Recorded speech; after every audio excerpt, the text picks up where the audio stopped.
Tenga listo el tinto, que ya vienen los huevos revueltos y a la sazón de 34 ingredientes. El mismo número de partidos y grupos que quieren participar en las consultas interpartidistas. Desde la redacción de La Silla Vacía, soy Tatiana Duque. Es jueves 11 de diciembre. Mientras Abelardo de las Priella y Sergio Fajardo creen que es mejor que sus aliados en la derecha y el centro, respectivamente, se vayan con ellos, otros 34 movimientos y partidos políticos van por el camino contrario, que es armar interpartidistas. Ese, 34, fue el número total de quienes dijeron que sí querían participar, que incluye desde la experiodista Vicky Dávila hasta el pacto histórico de Iván Cepeda. La consulta para estos grupos y personas no es solo para elegir candidato. La plata de la reposición de votos y jalar listas al Congreso son otros de los incentivos para medirse, y el poder de la negociación que da entrar a estas consultas. Hoy hablamos de las consultas sin Abelardo y Fajardo con Gerson Ortiz, ojos y oídos de La Silla Vacía de las elecciones. Gracias por volver por acá. Tatiana, buenos días, ¿qué tal todo? 34 partidos o grupos políticos que piden participar en consultas interpartidistas. Eso quiere decir que tendremos 2 consultas de 17 movimientos o hasta 15 consultas de a 2 movimientos cada una. ¿Cómo proyectas que va a funcionar esto? Todos con todos. Pues Tatiana, hoy son 34, pero seguramente habrá una depuración, porque hasta el 22 de diciembre estos partidos o movimientos que van por firmas se pueden echar para atrás. Y hay indicios de que se pueden patraciar. Fíjese que, por ejemplo, en julio el CNE y la registraduría habilitaron espacios para los partidos que hicieran consultas internas. Muchos se inscribieron y al final solo el pacto hizo su gran consulta en octubre. Tomando eso como referencia y lo que pasó en el 2022, pues puede que lleguemos a la mitad de partidos o movimientos que entran a las consultas. Sí. Hace 4 años hubo 3 consultas, izquierda, centro, derecha. Participaron 15 partidos o movimientos por firmas. Tuvieron 15 candidatos en el tarjetón, 5 cada una más o menos. Y de esas caras que ya vimos en el 2022, al menos 4 van a repetir aspiración en este 26, que son Fajardo, Camilo Romero, Enrique Peñalosa y Juan Manuel Galán. Hay un gran número todavía, hay una experiencia pasada, pero sigue siendo en este punto todo muy nebuloso. Todavía no es claro ni quiénes van a participar, ni cuántas consultas va a haber, ni sabemos tampoco la agrupación entre los candidatos. Fíjese que hace 4 años, Tatiana, para esta época las encuestadoras ya preguntaban, ¿usted por qué consulta presidencial va a votar? Bueno, fíjese que, por ejemplo, el 28 de noviembre, hace 4 años más o menos, ya el centro había definido en su cónclave en el centro de Bogotá que iban a hacer la consulta Centro Esperanza. Y este año no sabemos nada, todavía no está nada claro. Hoy, por el contrario, hay mucho desorden por 2 factores, diría yo. Uno, que hay 2 candidatos que no quieren consulta y quieren que se plieguen todos alrededor de ellos, que son Abelardo de las Priella por la derecha y Sergio Fajardo en lo que se denomina el centro, lo que él ahora plantea como una mayoría silenciosa. Y por el otro, pues hay una veintena de candidatos con crisis de identidad que no saben con quién juntarse. Por ejemplo, fíjese que en la misma izquierda, Carlos Caicedo, el exgobernador de Magdalena, dice que no quiere una consulta de Frente Amplio con la centroizquierda. Sí. Lo mismo dice el ex canciller Luis Gilberto Murillo. No hay confianza, hay mucha dispersión, cosa que también hay que decirlo, pues también se genera por tanto partido que hay. Hace 4 años eran 22 partidos, que igual eran muchos. Ahora hay 28 y sumémosle la cantidad de grupos significativos que están recogiendo firmas. Había en promedio 60, según informó el registrador hace unos días. Entonces, con tanto aval o coaval para las consultas, pues todavía hay mucha cosa dispersa y difusa. Entonces, si los 2 polos de centro y derecha por ahora no van a estas consultas, ¿quiere decir que este mecanismo ya no funciona, que ya no están apetecidos? No, sí funcionan, y funcionan tanto que entraron dentro de las primeras discusiones, las prematuras de mitad de año, cuando todo el mundo se estaba tratando de organizar para el 26. Ejemplo de eso fue la idea de la consulta del poliamor de Alexander Vega. La idea del partido de la U hacer una consulta entre partidos tradicionales para sacar un solo candidato, cosa que se derrumbó por diferencias internas entre los partidos. El propio pacto histórico sacó su candidato Iván Cepeda de una consulta interna justamente para llevarlo a una consulta interpartidista, porque Petro tiene en la cabeza, el presidente Petro, que solo la izquierda no va a llegar a la presidencia en el 26. Y el mismo expresidente Álvaro Uribe con el Centro Democrático montó su mecanismo interno de definición, de depuración para sacar un candidato que vaya a una consulta. Es decir, el mecanismo todavía le suena a mucha gente para mantener el suspenso electoral, aún más cuando tenemos más de 50 precandidatos. ¿Y cuáles otros son los incentivos para hacer consultas de los demás?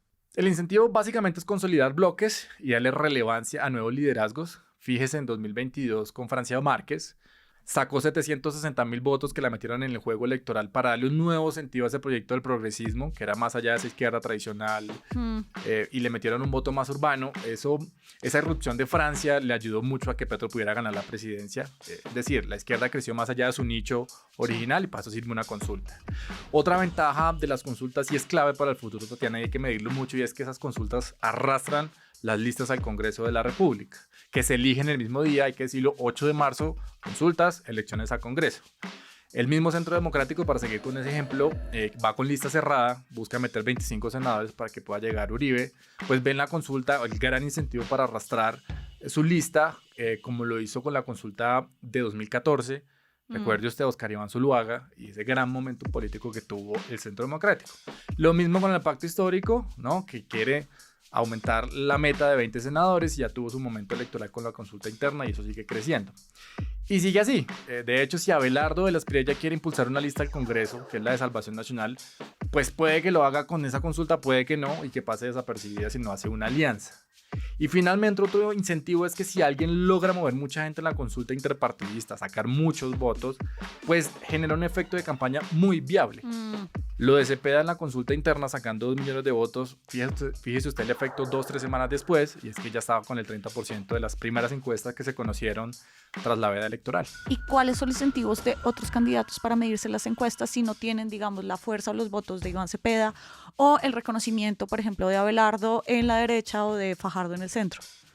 Todo el bloque de la derecha, lo que se conoce como centro derecha o derecha, debe consolidar una estructura fuerte porque son los más dispersos. Centro Democrático, que tiene 3 precandidatas, el Partido Conservador, que tiene 5 precandidatos, el Partido Liberal, que está coavalando a 2, incluyendo a un exduquista, el ministro del Interior, Daniel Palacios. En ese bloque también necesitan una consulta Vicky Dávila, que va a radicar hoy sus firmas para avalarse. Los llamados tecnócratas, David Luna, Oviedo, Cárdenas, necesitan una consulta porque pues con las firmas no les alcanza. Pregúntenle a Vargas Lleras en el 2018.